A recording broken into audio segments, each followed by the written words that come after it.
आप देख रहे हैं आरबीएन न्यूज़ 24/7।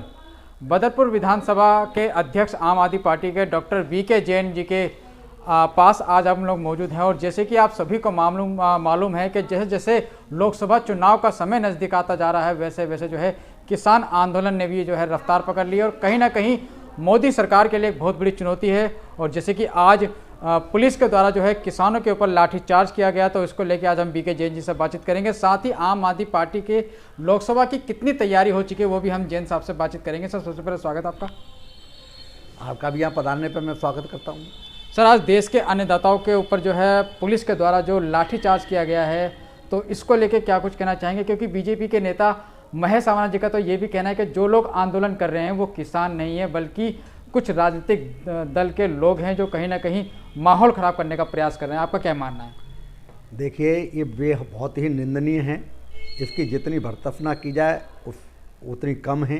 मेरे पास शब्द नहीं है देश के अन्नदाता पर, और जो देश की रीढ़ की हड्डी है अर्थव्यवस्था की, जो देश को अन्न पैदा करके खिलाने का काम करते हैं और जिनके लिए भारतीय जनता पार्टी ने ये वायदा किया था कि इनकी आय को दोगुना कर देंगे, आज उन्हीं पर लाठीचार्ज हुआ है।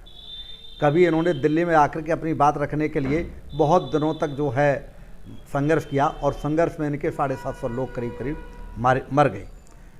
आप बताइएगा, उस टाइम पर हमारे माननीय प्रधानमंत्री जी ने ये वायदा किया था कि हम आपके जो है ये कानून वापस लेते हैं, और अब इनसे बातचीत करने का भी भरोसा दिया था, विश्वास में लेने की भी बात की थी।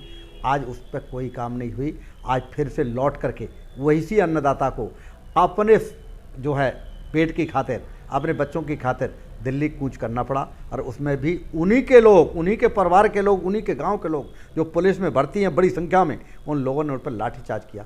ये सत्ता का दुरुपयोग है। ये किसानों के साथ नहीं, पूरे देश के लोगों की आंख खोलने वाला है। ये अन्याय के रास्ते चलने वाली सरकार ये कितने दिन तक चलेगी, इसको भगवान ऊपर वाला ही जाने। बीजेपी नेता महेश सावना जी, जो कि निगम पार्षद भी रह चुके हैं, उनका तो ऐसा मानना है कि ये जो आंदोलन कर रहे हैं ये किसान नहीं है, किसान तो अपने खेतों में जो है काम कर रहा है। ये तो जो है कुछ राजनीतिक दल के लोग हैं या राजनीतिक दल के द्वारा जो है माहौल ख़राब करने के लिए इस तरीके का जो है लोकसभा का चुनाव आ रहा है, तो उसको लेके इस तरीके का जो है प्रोपेगेंडा खड़ा किया जा रहा है। देखिए, भारतीय जनता पार्टी के किसी शीर्ष लीडरशिप ने ऐसी बात नहीं कही।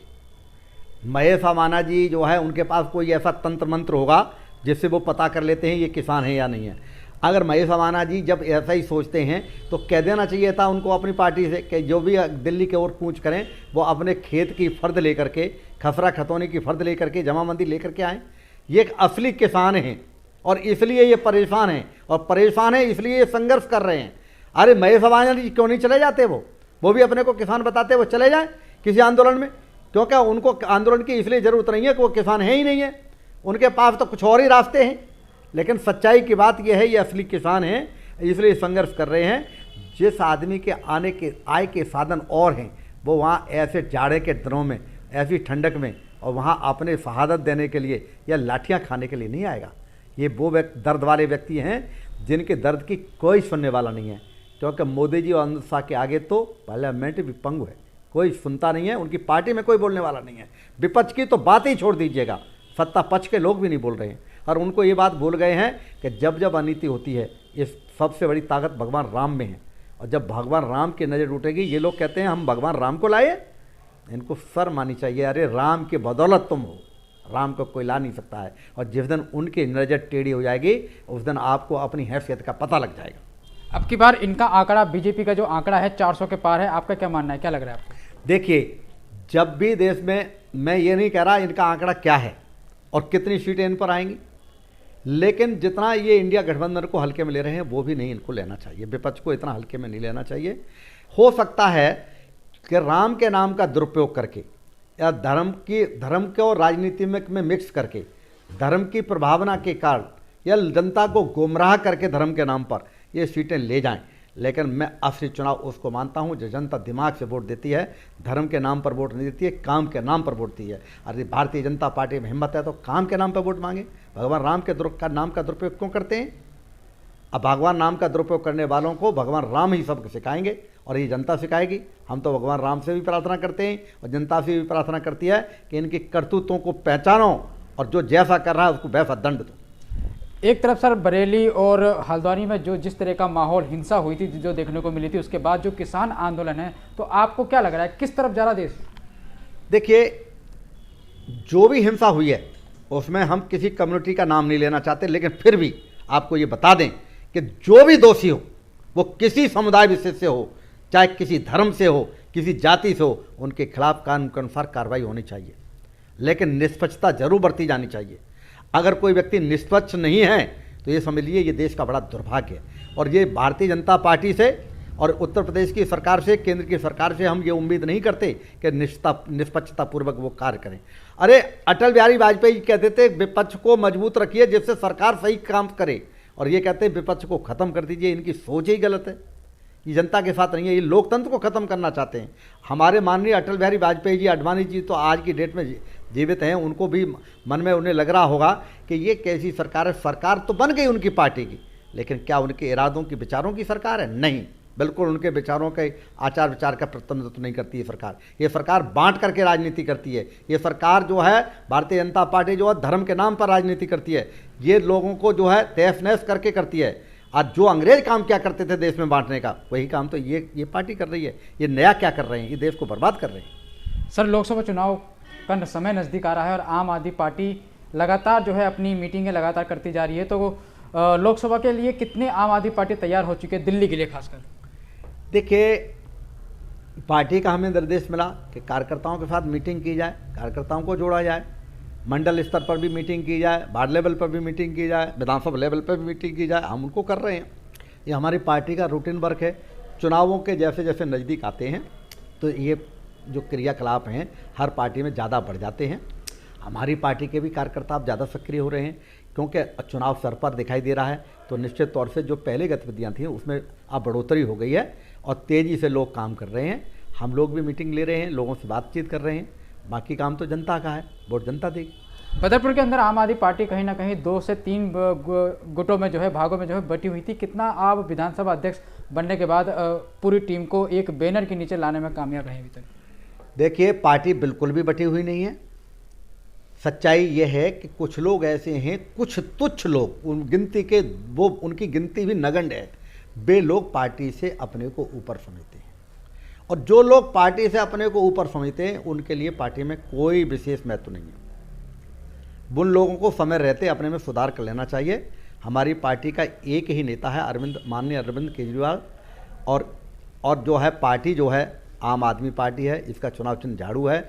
अगर इसमें कोई विश्वास करता है तो उसका स्वागत है, और अगर कोई व्यक्ति इसमें विश्वास नहीं करता है तो फिर तो वो अपने बारे में खुद ही सोचे, वो अपना देखे। पार्टी के साथ जो नहीं चल रहा है तो वो हमारे लिए तो उचित नहीं। सर, आप बदरपुर विधानसभा में आम आदमी पार्टी के नेता हैं और राम सिंह नेताजी ने यहाँ से आम आदमी पार्टी से चुनाव लड़ा है, लेकिन अक्सर देखा जाता है कि आपकी जो मीटिंगें होती हैं विधानसभा स्तर पे या आपके लेवल पे, तो उसमें कहीं ना कहीं राम सिंह नेताजी की फ़ोटो नहीं होती है। ऐसा क्यों? ये बिल्कुल गलत आरोप है। राम सिंह नेताजी का तो फोटो हमारे ऑफिस में भी अभी भी लगा हुआ है, इस वक्त भी लगा हुआ है। दूसरी बात है, मेरी जो डेली पोस्ट आती है उसमें राम सिंह नेताजी का फोटो होता है। और जब तक वो पार्टी के अंदर हैं और पार्टी को सम्मान दे रहे हैं या पार्टी के कामों में विश्वास कर रहे हैं, पार्टी की नीतियों में विश्वास कर रहे हैं, तब तक फोटो हटने का कोई सवाल ही नहीं है। अगर वो नीतियों में बिल्कुल भी विश्वास नहीं करेंगे, हमारे नेता को सम्मान नहीं देंगे, हमारी पार्टी को पार्टी नहीं समझेंगे, तो इस मामले में फिर सारे निर्देश जो है, जो पार्टी के प्राप्त हमें होंगे, उसके अनुसार कार्रवाई की जाएगी। मैं अपने लेवल पर किसी भी प्रकार का जो है किसी के साथ मतभेद नहीं रखते हैं। हम उन्हें आज भी पार्टी का एक जो है बड़ा लीडर नेता मानते हैं। बात उस बात की है कि वो हम लोगों को कितना महत्व देते हैं। मैं कोई अपनी ओर से यहाँ विधानसभा अध्यक्ष नहीं हूँ। ये पार्टी ने मुझे यहाँ नियुक्ति दिया है, ये तो पार्टी का फैसला है। उस फैसले में अगर वो सहमत हैं या नहीं सहमत हैं, ये तो उन्हें निर्णय करना है। आपको लगता है कि जिस आम आदमी पार्टी की कई मीटिंगें बदरपुर के अंदर सभी वार्डों में लगभग होती है, लेकिन बहुत से वार्डों के अंदर जो है नेताजी की फ़ोटो नहीं होती? देखिए, बहुत से वार्डों में नहीं होती है, ये उनके व्यक्तिगत मामले हैं। व्यक्तिगत मामले का मतलब यह है कि पार्टी लेवल पर एक दौर ऐसा भी था, जो पिछला काउंसलर का इलेक्शन था, उसमें कई लोगों का प्रचार करने नेताजी नहीं गए। जैसे श्री चंदोरा जी का प्रचार करने नहीं गए, जब बड़े नेता होने के कारण उनको जाना चाहिए था। निखिल चपरानी जी के चुनाव में प्रचार करने नहीं गए। ऐसा है जिन जिन लोगों के चुनाव प्रचार में नेताजी नहीं गए तो उन्होंने भी बदले की भावना से जो कार्रवाई की कि नेताजी का फोटो हटा दिया, मैं उसके भी उचित नहीं मानता हूँ। मैं ये उचित मानता हूँ कि एक व्यक्ति अगर गलती कर रहा है तो दूसरे व्यक्ति को गलती कभी नहीं करनी चाहिए। और मैं उनसे भी कहता हूँ, लेकिन ये पार्टी के बड़े लेवल का मामला है। नेताजी और हमारे काउंसलर्स जब कभी बड़े नेताओं के संपर्क में बैठेंगे, बातचीत करेंगे तो ये मसला हल होगा। अभी ये टेम्परेरी मामले हैं, आपस के मामले हैं, उनके व्यक्ति पार्टी इन छोटे छोटे मामलों में दखल नहीं देती है। पार्टी इन चीज़ों को कुछ नहीं मानती है, कौन किसका फ़ोटो लगा रहा है, कौन फ़ोटो नहीं लगा रहा है। बहुत सारे लोग मेरे फ़ोटो नहीं लगाते हैं। मैं आज तक कभी फ़ोटो की राजनीति में विश्वास ही नहीं करता हूँ। मेरा कोई फ़ोटो लगाता है तब भी उतना ही प्रिय है, नहीं लगाता है और लगाता है तो भी उतना ही प्रिय है। मैं ऐसा सोचता ही नहीं हूँ। मेरा एक ही उद्देश्य है कि पार्टी का काम करना है। और जिस दिन अरविंद केजरीवाल देश का एक दिन प्रधानमंत्री अवश्य बनेगा, दुनिया की कोई ताकत उसे रोक नहीं सकती। और जिस दिन बनेगा उस दिन मेरा सपना पूरा हो जाएगा। उससे पहले मुझे कुछ बनाओ मत बनाओ कोई चिंता की बात नहीं। अपना तो एक ही इरादा, अपना एक ही अरमान है कि एक दिन देश का प्रधानमंत्री केजरीवाल होना चाहिए और वो ज़रूर होगा। ये कोई चीज़ इसमें बदलाव नहीं हो सकता, ये होकर के रहेगा और मेरी ज़िंदगी में के समय में ही होकर के रहेगा।